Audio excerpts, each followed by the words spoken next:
गुरुर्ब्रह्मा गुरुर्विष्णु गुरुर्देवो महेश्वराय गुरुर्साक्षात् परम ब्रह्म तस्मै श्री गुरुवे नमः।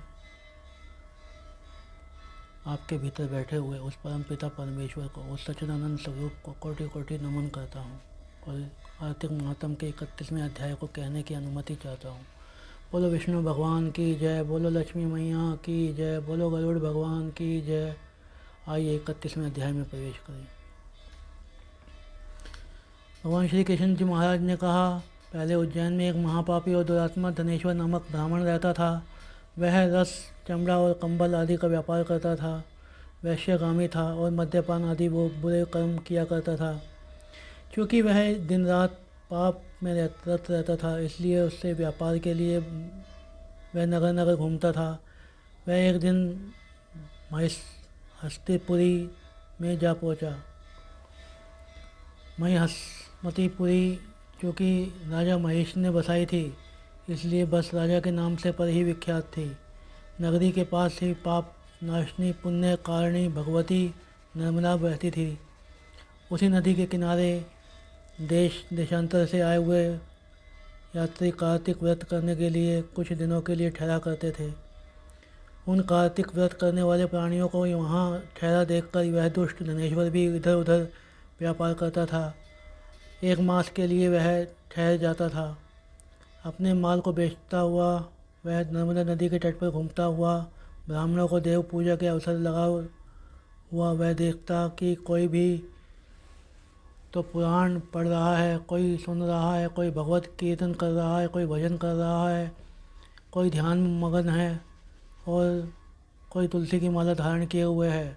बस इसी तरह वह भगवत भक्तों के बीच में रहा और वैष्णव के दर्शन करता रहा, उसका दर्शन स्पर्श करता रहा, उसने वार्तालाप करता रहा और भगवान विष्णु के नाम स्मरण के पुण्य का अर्जित करता रहा। वह कार्तिक के व्रत की उद्यापन विधि तथा जागरण को भी देखता रहा। उसने पूर्णिमा को देखा कि व्रती ब्राह्मणों व गौओं को भोजन करवा रहे हैं, उनको दक्षिणा आदि दे रहे हैं। उसने नित्य प्रति भगवान शंकर की प्रसन्नता के लिए होती दीपमाला भी देखी।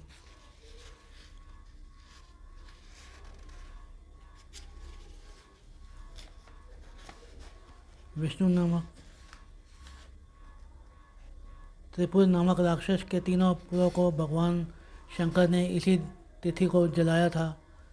इसी कारण भगवान शिव के भक्त इस तिथि को दीप उत्सव मनाते हैं। जो मनुष्य मुझमें और भगवान शंकर में अनंत अंतर मानते हैं, उसकी संपूर्ण क्रिया निष्फल हो जाती है।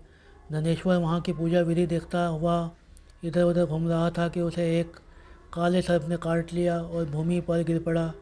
उसकी यह दशा देखकर वहाँ के दयालु भक्तों ने उसको चहु ओर से घेर लिया और उसके मुंह पर तुलसी दल का मिश्रित जल के छींटे मारे और जब उसके प्राण निकले तो यम के दूत उसे बांधकर कोड़ों से मारते हुए यमपुरी को ले गए। उसे देखकर चित्रगुप्त के यम ने कहा, इसे बाल्यकाल से लेकर आज तक बुरे कर्म किए हैं, इसके लिए जीवन में पुण्य तो लेश मात्र भी दिखाई नहीं देता। यदि मैं पूरा 1 वर्ष आपको सुनाता रहूं तो भी इसके पापों की सूची समाप्त नहीं होती। यह महापापी है, अतः इसको एक कल्प एक घोर नरक में डालना चाहिए। चित्रगुप्त की बात सुनकर यमराज के बड़े क्रोध से भरकर उसको अपना काल नेम के समान भयंकर रूप दिखाते हुए अपने अनुचरों को आज्ञा दी। उसने कहा, हे प्रेत सेनापतियों, इस दुष्ट मूर्ति को मुर्गों से मारते हुए कुंभी पाक नरक में फेंक दो। भगवान कृष्ण जी महाराज ने कहा। यह सुनकर प्रेत सेनापति के मुगदरों ने उनका सिर तोड़ते हुए कुंभी नामक नरक में जाकर खोलते हुए तेल की कढ़ाई में छोड़ दिया। प्रेत सेनापतियों ने जो ही उसे तेल की कढ़ाई में फेंका, त्यों ही लपाती हुई आग अपने आप ठंडी हो गई, जैसे कि प्रहलाद को अग्नि में डालते ही आग ठंडी पड़ गई थी। यह विचित्र घटना देखकर प्रेत सेनापतियों ने यमराज के पास जाकर सारा वृत्तांत सुनाया। यमराज भी सारा हाल सुनकर आश्चर्यचकित हो गया और धनेश्वर को अपने पास बुलाकर स्थिति का बल विचार करने लगे।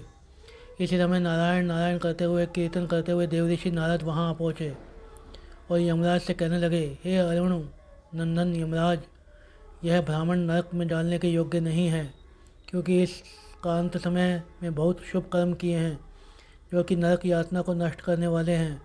जो लोग भगवत भक्तों का दर्शन करते हैं, उनसे वार्तालाप करते हैं, उनका स्पर्श करते हैं, चाहे उन्होंने कोई पुण्य ना किया हो, सहज स्वर्ग के अधिकारी हो जाते हैं। अतः धनेश्वर भी पुण्य आत्माओं के संग स्पर्श में रहा है, इसलिए स्वर्ग का अधिकारी है। अतः यह पुण्य आत्मा है, इसे यक्ष योनि दो और केवल इसके पाप भोग करने वाले नरक को दिखा दो। भगवान श्री कृष्णचंद्र महाराज जी ने कहा, जब देवऋषि नारद ऐसा कहकर चले गए तो धनेश्वर को पुण्य आत्मा समझते हुए यमराज ने दूतों को उसे नरक दिखाने की आज्ञा दी। इति श्री 30वां अध्याय समाप्तम। बोलो श्री सत्यनारायण भगवान की जय। सत्यनारायण नारायण नारायण, सत्यनारायण नारायण नारायण, सत्यनारायण नारायण नारायण। बोलो विष्णु भगवान की जय, बोलो लक्ष्मी माता की जय, बोलो गरुड़ भगवान की जय। ओम नमो भगवते वासुदेवाय नमः। ओम नमो भगवते वासुदेवाय नमः। ओम नमो भगवते वासुदेवाय नमः। आप सबके भीतर बैठे हुए उस परमपिता परमेश्वर को कोटि कोटि नमन करता हूँ और विश्राम करने की अनुमति चाहता हूँ। जय माता दी।